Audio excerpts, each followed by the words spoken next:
Yeah, Sudhira, so can we start? Yes, sir, we can. Yeah, nee, because I think people are ready for right. There'll be parties for everybody tonight. Most probably, yes, sir. So may, all must be ready for the parties. So yeah, before can you hear me first of all?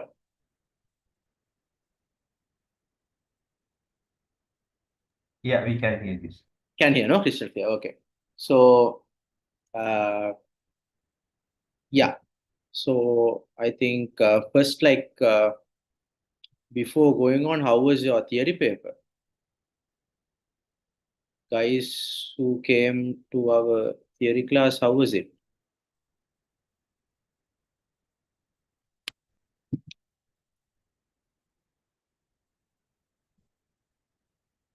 Ibrahim, how was the theory paper?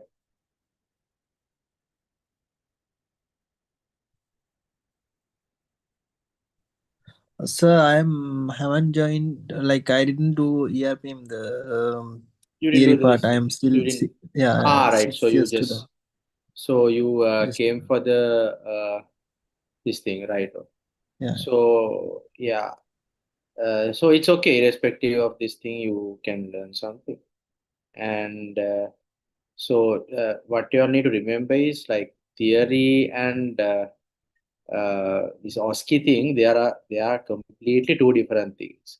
And last time this, I think you all this stuff as well. So last time the syllabus was changed, and we was in a doubt how to do the class and all that because uh, there were no experience in a past paper. So of course the old syllabus guys, of course we knew what to do, and the new syllabus one guys, of course. We just made some model papers and we did it, and it ended up in a huge success, our class. So I think you all know that person who came number one, you all must be knowing him. So he also attended our OSCE class as well. And actually our structure Vimukti, yeah. And our structure was pretty we did it in a MRCP kind of style, and we gave this individualized approach. And actually, what I think you all can talk to Vimukti also if you all have any this thing how it was how he did it actually. So what I noticed was the difference was that Vimukti always asks a lot of questions. I mean, after the class, before the class, my WhatsApp I can show you. I mean, it was packed with questions from Vimukti. So, and I think that is how you all kind of develop the knowledge and uh, try to get a good rank as well. So I think it's better if you all can get a better rank than having an average rank. And at the same time, your main priority should be to pass the exam. So I'll be today. We are just talking around this thing a few points, and this is not a proper class per se. Just will tell about the class. So basically, we are kind of boasting about the class. So then you all know what to expect. So I mean, not only one. I think number five, rank 7, and rank 11, and 23, and all these ranks came from our class. I mean, it was a big deal because we didn't have a huge amount of uh, pack of students, but out of the limited number of students, we got a very high number of ranks. So which is actually, if you take as a proportion, it is a big deal. So that's why I'm telling like to you all have to adhere to this method. And other thing, I think Sudhir, I mean, I didn't even know this part. Like more, I think more than 90. Sudhir, if you're there, you can correct me. Is it Yes, 90% sir. the 100% the Yeah, pass 100%. Sune? Only last time only 23 attended, and out of 23, Uh-huh. all 23 passed. All 23 pass. So I mean that is a big deal, ne? Like, oh, so I think if you all like if you all are coming to the class, even if you all are adhering with what I'm telling, And because we are working as a team, we have two other. We have Harindra is there, and we have Lalindra sir is also there. Harindra is a senior registrar in endocrinology, and Lalindra sir is, you all know him, is a VP, and I'm a cardiologist. So I think we have a good spectrum of a team, and I mean, if like 100% pass rate is there, if you all do what I'm telling you all to do, you all will definitely pass the exam. Like 100% sure about that. If you all practice this method and if you all do accordingly, uh, definitely you all can pass. Because uh, other important thing is that no matter what class you go, I always tell this to everyone. It doesn't matter where you go. It doesn't matter who you go to. Class is not the main important. Class is just, it will contribute about 20% in your rank. But the main contributor is yourself. So if you don't do your work, if you don't do your homework, if you don't study your own individual things, and if you don't analytically think about these questions, uh, then of course passing will be a bit hard. Because what I notice is like, we not only, we didn't just do it as a class, we kind of made medicine interesting. So, and when medicine is interesting, you automatically pass the exam as well. So exam passing, it's not a big deal. I mean, you have to like what you do, you have to love what you do, and you have to keep on going on. Because sometimes, I mean, when you do this exam, you feel like stopping, you feel like, what the hell. I mean, even like, I felt the same thing when I was doing MD කරනකොට හිතුණා like මේ මගේ parallel engineering කරපු set එක එහෙම all are having Prados and Range Rovers. What the hell am I doing here? And I think you all must be thinking about the same thing now. How old are you all? I mean, you all must be about 28. Rasidu, how old are you? I don't know this ethical task. Rasidu, how old are you? Rasidu නැද්ද?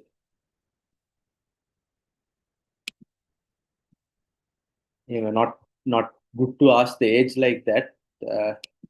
So Rasidu ekko naha, or he doesn't like to announce his age in public.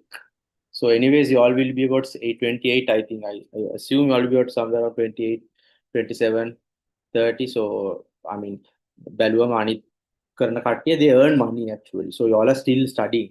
So it's not going to be easy. It's a very hard journey. It's going to be very hard. And I think only thing you all can do is try to make the syllabus interesting and go forward. So I think Sudhira, is there anything else to add? I feel there may Uh, be content එක වගේ තිබ්බනේ Content කියන්න wise, අපිට. yeah. So content wise, now the OSCE, the complete OSCE course is consist of long cases, short cases, and emergencies, as well as the theory component of the OSCE and the individual stations where we need to master in medicine, and also the training sessions which are online conducted are free, as well as there will be separate mock exams and then separate practical session, which will be probably in the end of January. We will be posting the dates as well. And apart from that, there will be now everyone is getting the access to the video bank. So once you got the access, what you all need to do is you all need to go through them and cover, because if I remember correctly, in the SLNC website, they have mentioned that in the first week they're going to hold the exam. But then, as if now we haven't received the results yet, so the exams might get delayed. But then we can't predict what SLMC is going to do. So we need to prepare ourselves for the Feb first week, assuming that the exam will be held in Feb first or second week. So everything needs to plan and do at that point, and the added days or the extra days that you're getting will be benefited for you to practice and prepare yourself further. So that's what I think what we can do. Yeah. So I think you all have a small insight in if we all like kind of stay with us, that what will happen I mean, like this is a structured approach that we are going to do, and as Sudhir said, that we all will be getting access to the video bank, and and and and because I mean it should work, right? If it worked, people like last time almost every 100% pass, that means this time also you all should pass. But on top of not only watching the video, but doing and reflecting on what we are talking about, and it will be a easy task to pass the medicine part. So we'll make sure that you pass the medicine part, but you have to make sure the other parts are covered as well. So we'll be with that, we'll be discussing a few things today and few questions like how to approach certain things, because there are very common things for this OSCE. And if you must know, like these common things will be common, and they will ask no matter what. And another thing is that this will be a class for the new syllabus and old syllabus as well. And later on, if you're like uh, if you all are if the old syllabus guys are there, I mean, there you can talk with Sudhir and see that there'll be a different segment, because we had a very successful segment 2 years back, like we did the emergency Viva and all that. So all the things will be covered, right? So right, we'll move on with our questions. So we just and just y'all can ask questions, right? Don't like just stay. Like I said, like Mukti always ask questions. He even during the class also he asked pretty much a lot of questions. So try to ask questions as much as possible, and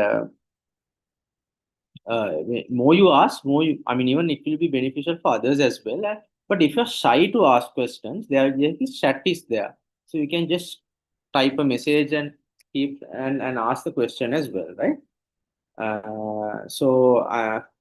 Yeah, Sudhir, should we ask them to turn on the cameras? Yes, I mean, that way it will be more interactive. We can be more interactive, ne? Right?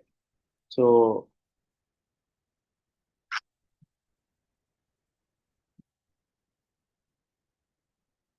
yeah, you can, while you're on the cameras, we start with the questions. Yeah. So now this is a classical question, classical exam question. Why this is a classical exam question is, I'll tell you all why. Because this is a very important scenario. When you all are house officers, you all will be managing this scenario. So middle-aged patient coming with chest pain and blood pressure gone down to 80 by 50. Because when someone comes with chest pain, sometimes it doctor ගෙන් අහන්නත් කලින් nurse කියලා GTN එකක් ගහනවා පටලුවට. So GTN එක දීපු ගමන් blood pressure crashed. So you do a ECG. This is your ECG findings. What is the ECG diagnosis here? Anybody?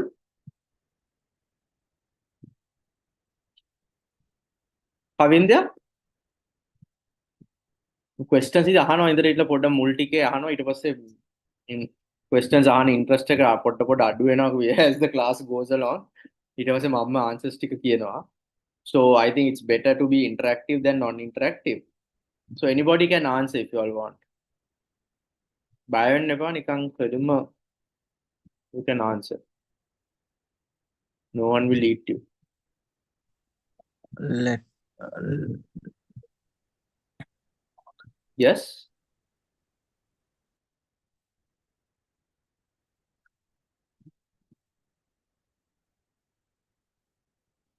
You all can hear me, right? yeah, inferior wall MI. Excellent. So this is very good. So when you look at this, so this is an inferior myocardial infarction, inferior ST elevated myocardial infarction, inferior STEMI. So you can see it's evident by there will be 2-3 AVF ST elevations are there, and you can see some reciprocal ST depressions in the lateral leads, 1 AVL and V6. So this is classical STEMI.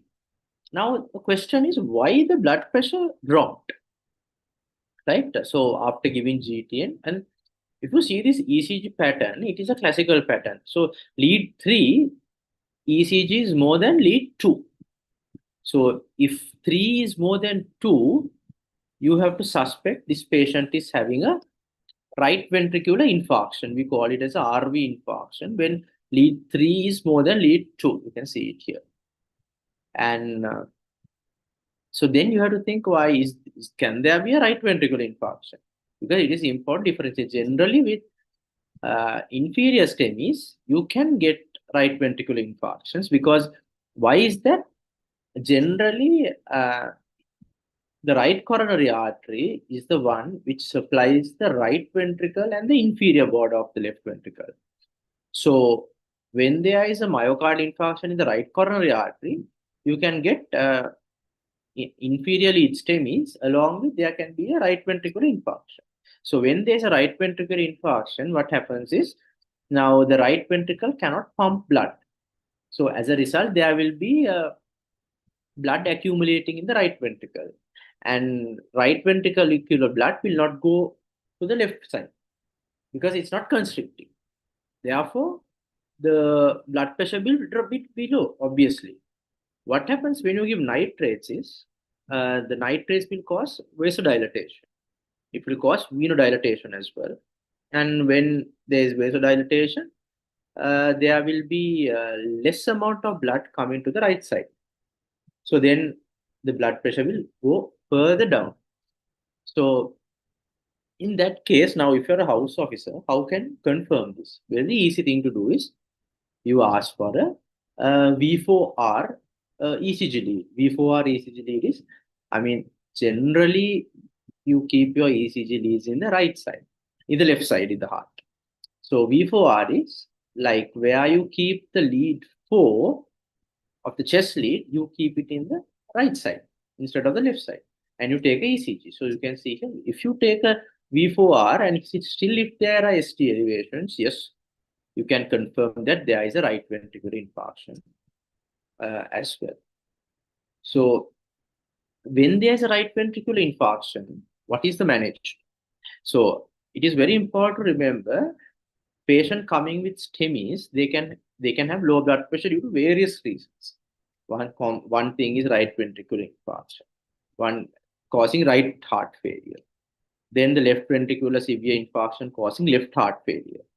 And then there can be a rupture of the myocardium and patient suddenly collapsing. Then there can be acute mitral regurgitations, acute VSDs, and top of everything, patients can go into cardiogenic shock. And if the patient has been thrombolized, they can have bleeding, blood pressure can go down. And if the patient is being thrombolized, they can have anaphylaxis to the thrombolytic agents. So then again, the blood pressure will go down. So there are various kind of reasons why the blood pressure is low. And so this is one reason. So this is very easy to diagnose and very easy to treat. Treatment will be, now I told you, now the right ventricle has less amount of blood. It's not constricting. So what you can do is try to give more fluids. So you can easily give about 1-2 liters of fluids to this patient. But in contrast, if a patient with a left ventricular failure coming, and if you give fluids, what will happen? The blood pressure will further go down and patient might die even. Because why? You will be increasing the heart failure. You will be increasing the pulmonary congestion. So in that case, diuretics will be the treatment. In this case, fluids will be the treatment. So you see, simple scenario, you will be differentiating from the ECG. So this is important, and this will be regularly tested in the exam. Yeah, just forget about that. And STEMI, I think in the class we are going to talk about this extensively. I think it will be in our whole Osce videos as well. So if you go back and see. So yeah, another person coming with chest pain, and this is the ECG. Anybody?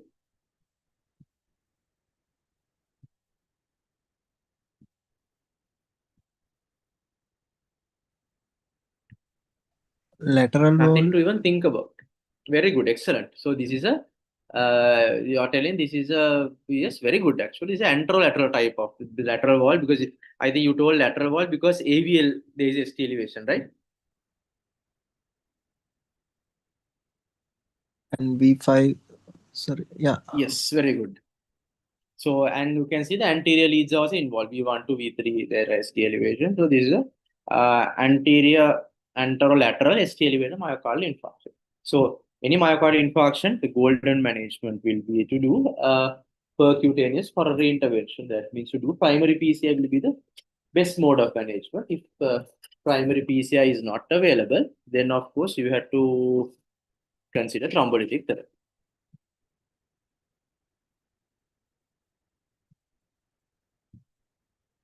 Right. So just to give you all a small idea about this this short cases, because we'll be having a practical class as well, and we have been having a practical class for now 2 consecutive years, which has been hugely successful as well, and so this is how you'll be getting the questions in the exam, because now in the new syllabus you'll be getting one station 60-year-old patient coming with breathlessness and cardiology where GP examined the cardiovascular system, and there was a irregular pulse of 80 beats per minute with a mid-systolic murmur in the apex, mid-diastolic murmur. So what is, or I mean, the question will be coming with a pulse rate of say 82 with a murmur. So you are required to do the examination. So then the examiner will ask you to examine the pulse and examine and do the cardiovascular examination. So then when you see the pulse, you can get a irregular pulse. You can't miss that. If you miss it, it's a question is the you will fail in the question, and then you have to assess the murmur. So assessing the murmur can be a bit challenging, because why I say that is like neurology, you can give differential diagnosis, but cardiology, you can't give differential diagnosis. You have to give actual diagnosis. So how you start your examination, you have to go in a very systematical manner. I mean, general examination, I'm not talking, but I'll just tell about the murmur analysis. So, no, I'll just tell about the initial. Now, obviously, we'll be starting with the general, I mean, pulse rate. So generally, if the pulse rate is irregular, that will point out towards majority of the atrial fibrillations are seen in mitral valve pathologies. But you can see in aortic valve pathologies as well, or even VSDs and all that. But generally, majority so is in the aortic valve pathology. So then the age is important. I mean, if it's an elderly patient, very high chance the patient will be having aortic stenosis. If it is a young patient, very high chance the patient will be having a mitral regurgitation or a mitral stenosis or a ASD, VSD, those things.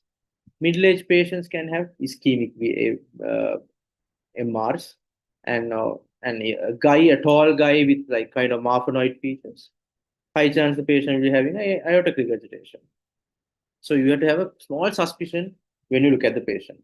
I mean, you can have that suspicion, and you try to do the pulse, and then what to do is you will expose the patient. You see for any scars, visible pulsations, and if there's a scar, you know that midline scar, the patient has gone bypass surgery or valve surgery.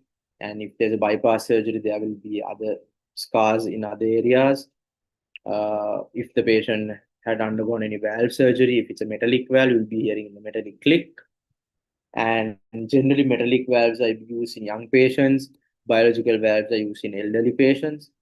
The difference is metallic valves you don't need you need anticoagulation, but biological valves you don't need anticoagulation. And you touch the apex, and if the apex is displaced, you know what are your differential diet. If there's a displaced apex, obviously this should be a case of mitral regurgitation or aortic regurgitation in your exam, nothing else.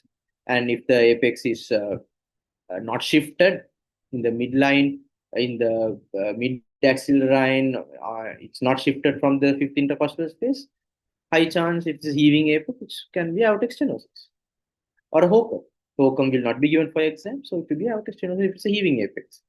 And if it's a mitral regurgitation, if it's a mitral stenosis, it will be the kind of thrusting type of, it will be a tapping kind of apex, which means that it will not be not deviated and all that.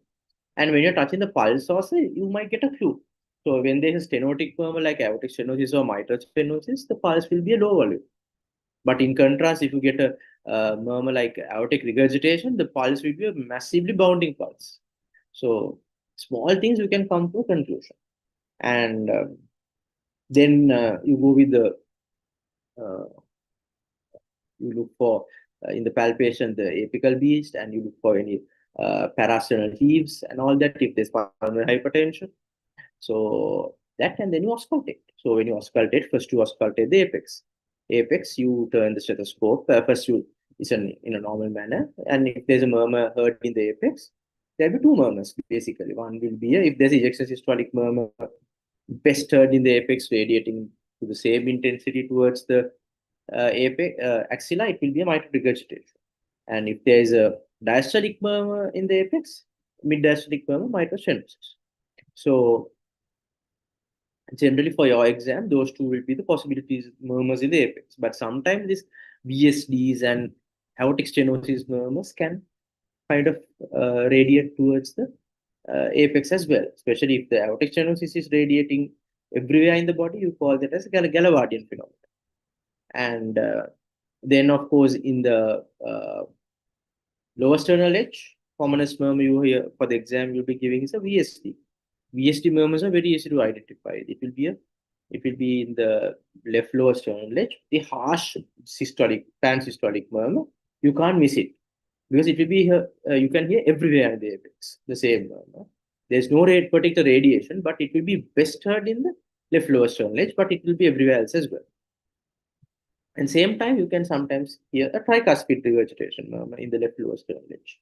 A tricuspid regurgitation murmur, to differentiate, there will be a very nice JVP. And also, the murmur intensity will be increased with inspiration. And then if you go towards the pulmonary area, pulmonary murmurs are generally not be given to the in the ERPM exam, but only possibility will be ASD. ASD, you can hear ejection systolic murmur with a fixed split in the pulmonary area, and it will not radiate anywhere else, so very easy to identify. And then, of course, the aortic area, only one murmur you can hear. That is the aortic stenosis, and aortic stenosis murmur will radiate in the same intensity towards the two carotids. I forgot to tell one other murmur in the left lower sternal edge. If you hear a diastolic murmur, like tata. So in that case, of course, you have to ask the patient to turn, bend forward, breath held in expiration, and auscultate again. Then you will hear a very nice, harsh kind of a murmur, which will be the aortic regurgitation. So, I mean, I just give a summary. You'll be coming here again. So this is how you kind of analyze a murmur.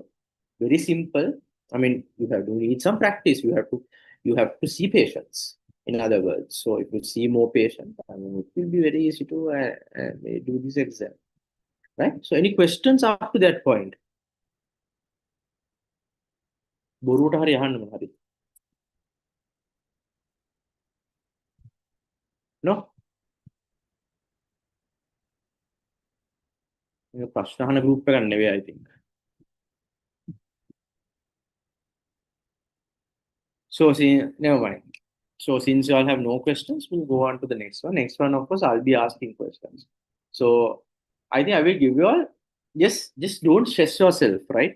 Don't stress yourself. Make a barina අවුලක් නැහැ. Just simple as that. Barina නිකම් put කරන්න ඕනේ නැහැ. I think just forget about it. If you all get an answer, just type it in the chat box. එකක් පුළුවන් අනිත් අයට පේන්නේ නැති වෙන chat කරන්න. So just type it. Just send on. So you will take 2 minutes, and this is one of those questions you get. Diggata එන questions. So first read this. I'll give you 2 minutes. Read this, and then I'll go to the next slide. Okay?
Yeah, without even asking the question, I think some of you all have come up with the correct answer, which is pretty impressive.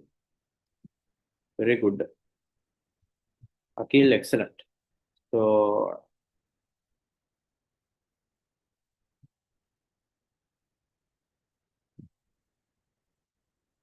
and this is the next slide.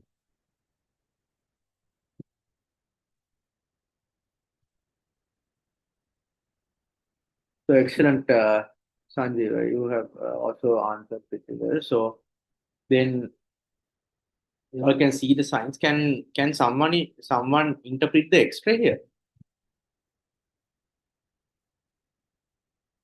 What do you see in the X-ray? That's how they will ask in the exam. What can you see?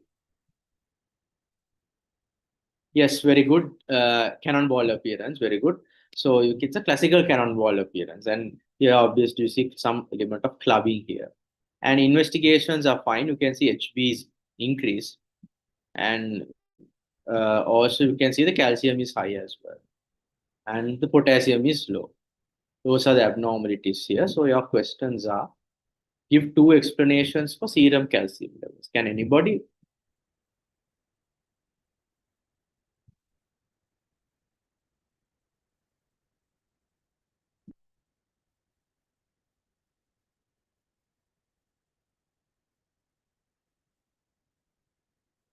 So yeah, good. Good that you all are thinking very nicely. So one thing is obviously when there is due to bone metastatic, the calcium levels can go high. It's a known fact, and you can have malignant hypercalcemia as well in such patients.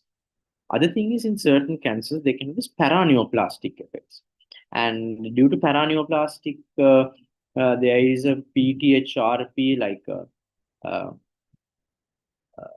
PTHRP related peptide kind of hormone secretion, and they will kind of cause a increased calcium level as well. It is like a hyperparathyroid. You call it as a parahypothyroid related peptide secretion. So these things can increase the calcium level. That is another cause of hypercalcemia in this patient. So most probable diagnosis, very likely, very nicely told by many of you all that this is a renal cell carcinoma causing.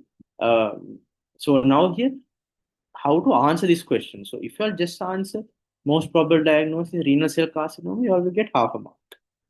If you all answer this is a metastatic renal cell carcinoma, yes, or you can say the metastatic renal cell carcinoma with lung metastasis is another one, or metastatic renal cell carcinoma. Complete answer.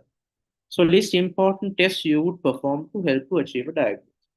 So how can you diagnose renal cell carcinoma? One thing is the best way to do is you can do a MRI. MRI in the pelvic region, you can easily diagnose this whole metastatic thing and all that. You don't need to do biopsy per se, and biopsies are rarely done for renal cell carcinomas as well. So best will be the renal cell carcinoma and the MRI to diagnose. So what is the management? Obviously, this is a palliative management, right? You can't do much because this case you have to immediately treat the hypercalcemia first because hypercalcemia can cause severe dehydration and it can the patient can die with hypercalcemia. So it's a medical emergency. So best line of management in that case would be first initially you have to hydrate the patient and you can give some zoledronic acid or something like that to reduce the calcium levels. Calcitonin is also there in the treatment algorithm. And then other form of management here will be palliative management, and you can discuss with the ideally it will be palliative because it's a metastatic cancer. So what about the HP18? Why do you think the HP18? Because the general renal cell carcinomas, another feature is they can cause secondary polycythemia. There are many causes, many reasons for secondary polycythemia. One thing is renal cell carcinoma, hepatocellular carcinoma, and even polycystic kidney disease, smokers, and yes, very good. So when there is renal cell carcinoma, as you said, Akhil, that there will be secondary erythropoietin secretion because now what happens, renal cells are proliferating. So obviously we know that the kidney is the one which produce venous erythropoietin. So in contrast, in chronic kidney disease, what happens? There will be lack of erythropoietin. There will be erythropoietin deficiency in chronic kidney disease. But here, there will be very high amount of erythropoietin being secreted and cause secondary polycythemia. So secondary polycythemia, then hemoglobin will be very high. So in that case, there's a place for uh, venesection as well, because these patients are high prone to get strokes and all that. So describe the chest X-ray. I think you all already described the chest X-ray. Right. So this is a small guide to what we'll be doing. So we'll be doing questions like this because these are structured questions. So they are large questions. It will take some time to read and it will be a complicated medical scenario. This is not one scenario. I mean, these can vary. There are certain diseases which can get so much of complication, and there will be multi-systemic diseases, SLEs, rheumatoid arthritis, systemic sclerosis, things like that. They are multi-systemic diseases. So you can ask multiple questions on these ones, and so we'll move into the next segment. So you read this question. Okay, now this is a type of Osce one. This will be one station in your Osce. So if someone wants to volunteer, I know it's unfair me to ask a volunteer in this case. Because of that, I'm not going to like extensively go into like the exam, because in the exam how we do it in our revision classes or in our emergency viva classes, that we do the vivas. We get a volunteer and the volunteer I ask. If somebody wants to volunteer, I can do it like the exam. If not, we'll just discuss the case, right? So just read the question.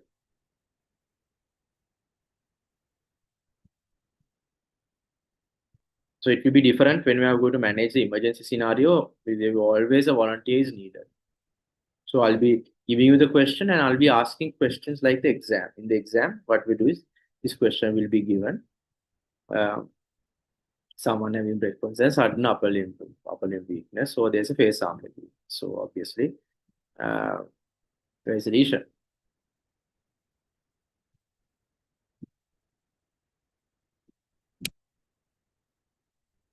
This looks like a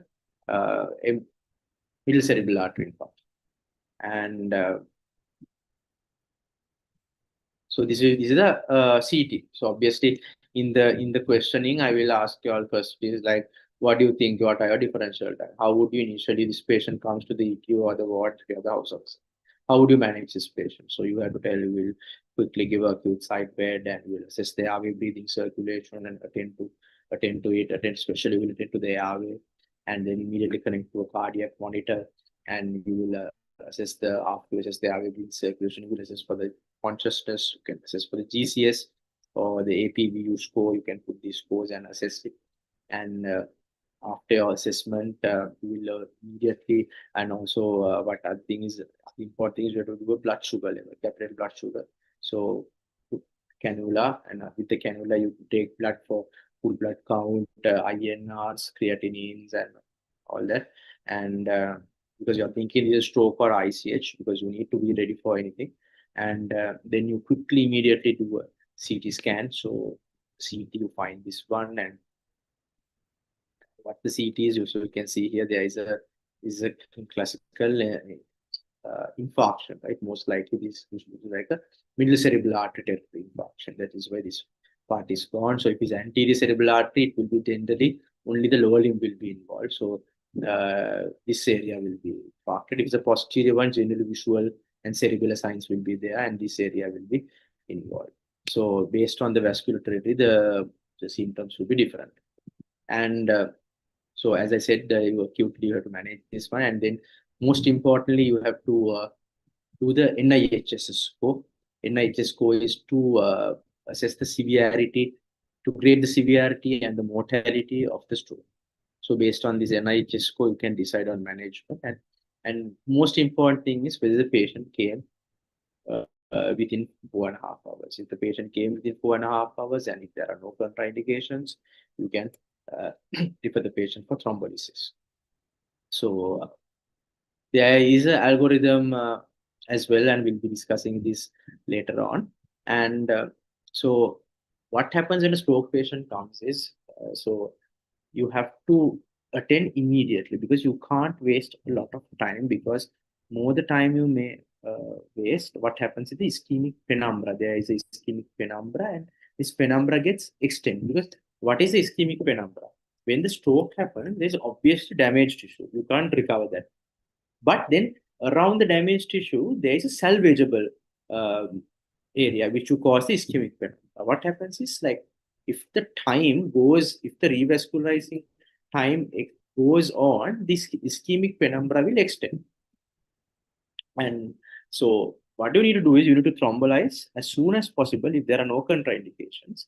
If the patient comes within 4.5 hours, if the patient is more than 18 years old, and no bleeds in the CT, you have to think of thrombolysis. So there's a list of contraindications: recent surgery, recent head injury, and any surgical procedure done, any bleeding disorders. All these things will be asked in the exam, and it is actually quite similar to the contraindications in myocardial infarction thrombolysis. So you have to assess, you have to ask each and every this thing, because why now, when you're a house officer, now if you're lucky enough, if you have been a teaching hospital, there will be registrars, and registrars will be doing everything. So you all have to just do what the registrar tells you to do, as simple as that. But if you go to a periphery, some are peripheries on SHOs line, no, SHOs won't answer the phone. So patient with stroke comes, and you have to do everything alone. And it can be quite stressful in it, because like no one is there to ask, answer karannet nahi. So better to know this stuff, no, in that case. And so what you do is, if you decide that patient is a candidate for thrombolysis, you have to go with the thrombolysis. Thrombolytic agent which we use in Sri Lanka is altiplase. There's a way to give altiplase. You give 9.5 milligrams per kilogram over 60 minutes, and the you have to give a bolus initially. You can give 10% of this dose as a bolus over 1 minute. So you can give it, and then you have to monitor the patient. Because why you need to monitor? Because after giving altiplase, they can go into bleedings, and if the bleed occurs, very urgently refer to a neurosurgical one for ICH evacuation. And how do you detect it? You can't be doing CTs every day. You have to monitor the patient, because initially, first 2 hours every 15 minutes, and then for 6 hours every 30 minutes, and then for 16 hours hourly, you have to monitor. You have to monitor the basic vitals and the GCS. If the GCS is going down, urgent CT should be done. And if the patient is not a candidate for thrombolysis, then of course you have to give the stat doses: aspirin 300, clopidogrel 300. And if it's a minor stroke, you can give the aspirin stat dose, and sorry, if it's a minor stroke, you have to give both, actually, aspirin and clopidogrel both, and continue dual antiplatelet for 21 days. So if it's a minor stroke or a TIA, if it's a major stroke, just aspirin should be fine. Sorry. So, I mean, that is the basic management of ischemic stroke, and this is just to show you all what we'll be doing in the class. And and these are the things that they ask in the exam. These things you should know this stuff, and it's very important that these things are in your fingertips when you're answering questions. And then there are certain, this is a very common scenario: patient with stroke coming with high blood pressure. So if the blood pressure is very high, if it's more than 220 by 120, you can't thrombolyze a patient, because if you thrombolyze a patient with high blood pressure, will definitely will be bleeding. So you have to give IV labetalol and reduce the blood pressure to less than 180 by 105. And after giving thrombolysis also, you have to make sure the blood pressure is maintained in a normal level. And if the patient is not having, if you're not going to thrombolyze the patient, then of course you only intervene if the blood pressure is more than 220 by 120. If not, you will not reduce the blood pressure abruptly, because lowering the blood pressure is also, it can cause problems. It can reduce the blood supply to the brain and increase this ischemic penumbra. So there's a lot of things to talk about in stroke management. And then Then there are small, small things. So you have to elevate the bed end to keep 30s, because like to keep it flat, they can have increase intracerebral pressure, so intracranial pressure. So you have to, and you have to avoid hypothermia. Give the fluids. The glucose level should be at around 140, 180 kind of thing. And you have to assess the swallowing, the nutritional feeding, the DVT prophylaxis, skincare, and all these things should be talked about in your Viva as well. So I think you all will be getting this, and these are the common contraindications for all to place, and these things will be asked in the exam, because these are very important things, and you have to remember most of these causes. So then the secondary prevention. So now, I mean, then there are two things. One thing is primary prevention. Primary prevention क्या මොකක් හරි වෙන එක stop කරන එක. Secondary prevention means මොකක් හරි උනාට පස්සේ එක වෙන එක stop කරන. There are two things. So secondary prevention for stroke is you have to give the aspirin, give the statin, and lifestyle modification, lipid lowering treatment is needed. And then most importantly, you have to find the secondary causes of stroke. Secondary causes can be atrial fibrillation, polycythemia, or there can be a PF4, patent foramen ovale kind of thing, or a left ventricular clot. So all these things should be identified, and all these things should be treated. That is the secondary prevention. Yeah. And with that, just a few words about X-rays. Now I will teach you all how the basic, today I will tell you all the basic X-ray, right? I mean, the normal X-ray. I mean, how I try to remember the X-ray is very easy. The ABC approach, there are different approaches. A is for airway, B for bone, C for circulation. So A for airway. Now air means this is the black part. You can see this is the air and the airway. So how do you know it's normal or not? One thing is the airway, the trachea. Trachea should be now these things are the beginning of the clavicle. So the trachea should be centered to these to in between the two heads of the clavicles, but it will be slightly kind of deviated towards the right side, as you can see here. If I focus it, slightly kind of deviated, you can see, because it's the normal. Because why this is important? To diagnose a pneumothorax or a lung fibrosis or a shifting of the mediastinum. And then you have to you have to see for the lung. Now, if you see the lung, this will be the normal one. The color you have to see. And you have to see for any masses, any consolidations. And so specifically, you have to look for the costophrenic angle. So costophrenic angle, whether it's obliterated or not. If it's obliterated, there's a pleural effusion. So here two costophrenic angles are there. And then the cardiophrenic angles. Cardiophrenic angles are in that. And specifically look at the apex, because the apex, where a pneumothorax develop, first place will be the apex, and also sometimes these apical pneumothoraxes can get missed easily. So you have to look. So if there's pneumothorax, what happens is the lung will be very black. So you can see the lung markings over here, right? And then in the medias, in the center, there will be the vasculature, so the pulmonary arteries. You can see sometimes there will be very thick ones, especially in pulmonary embolisms or in pulmonary hypertension. These markings will be thicker. So again, so I'm sorry, that is, I'm talking about the circulation again. So related to the airway and the air, I think that is enough. And also same time, just look at these things with there is surgical emphasis.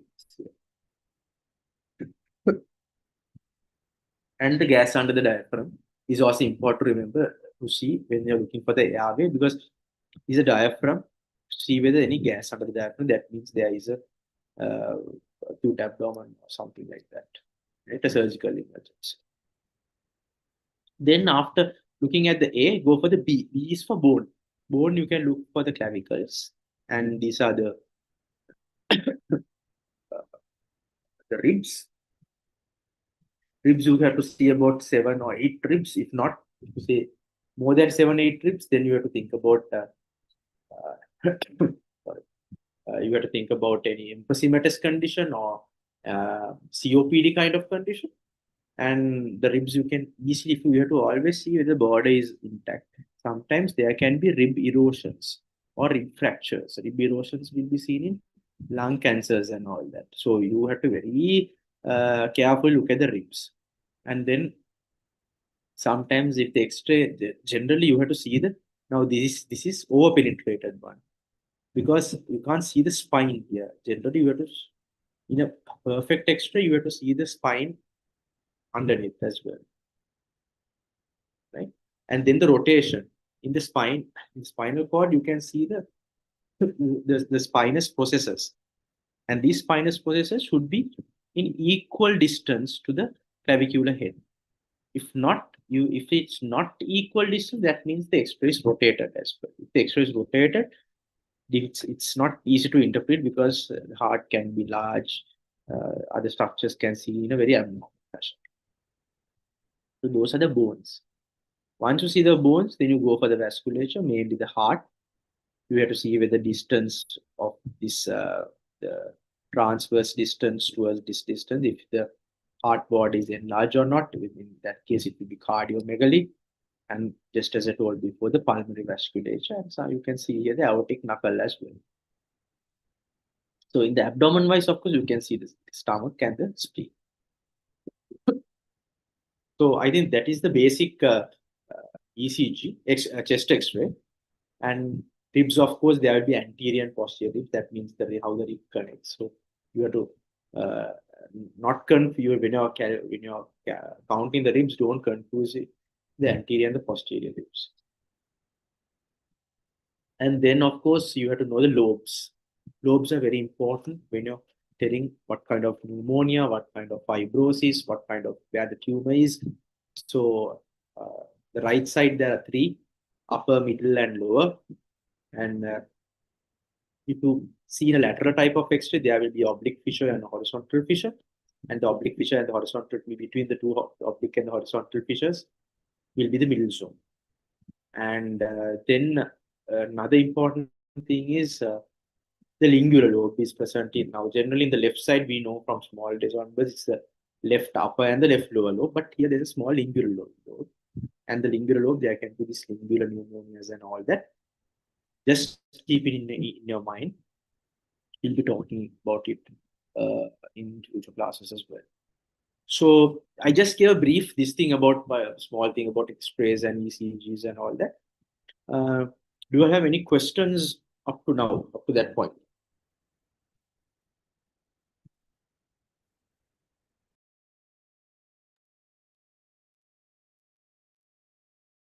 Yeah. So I mean that will be the structure of our class. I mean, so we'll be in a systematical manner. We'll be doing this. So if you have any questions, you can ask in the group or later WhatsApp me the questions, and we'll see on. So if you feel like this is the way to move forward, this is a good approach for your medicine Osce, you can talk with Sudhira for further information, and we can go on from there. Okay. So I think we'll stop this small introductory class from here, and we'll see how it goes. So if you all are interested, just talk to Sudhira and see. And if you have any questions, just please ask the questions on WhatsApp. Okay. Right. Then see you, and wish you all a very good new year. And I think you all need a lot of luck for the next new year. So wish you all the best, and keep on studying and believing in yourselves, and you all can do it. Okay, so we'll stop the class there. Thank you.